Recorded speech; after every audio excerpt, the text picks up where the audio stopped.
everybody, these are Sean's Rants, and in this rant I want to talk about just say no.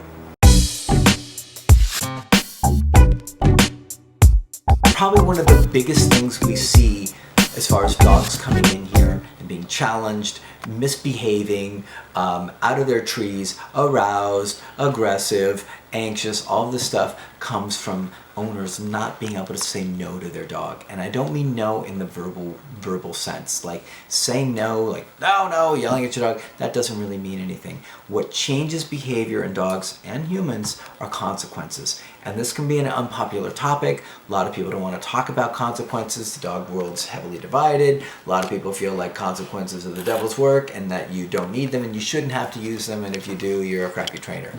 I get it.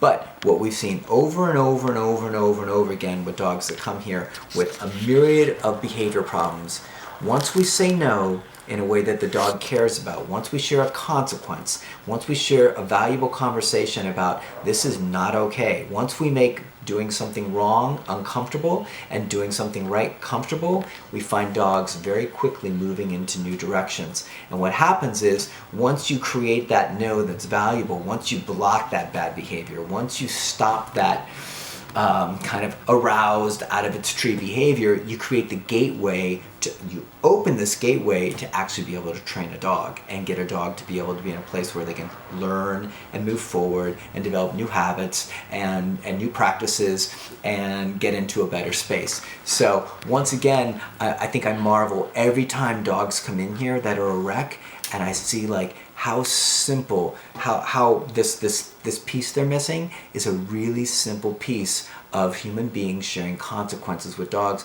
A lot of it stems from we don't know how to do it. We've been programmed that it's bad to share consequences, that you're going to damage your relationship, that your dog's going to be sad, broken, spirit broken, the whole deal. We've all heard all that stuff rattled off. But the truth of the matter is, without sharing that discipline and consequences and valuable conversations for poor behavior, you absolutely leave your dog locked in a cycle of misbehavior that he cannot get out of.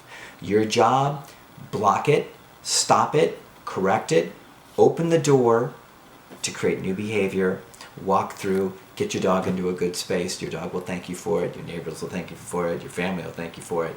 But that's really like something that I think to this day always blows my mind when I watch dogs come in and I just see that they've never been told no in a way that they really truly care about, and it leaves them locked in a cycle of poor behavior. Why? Because dogs are always going to do what's easiest, and they're always going to take advantage of opportunities.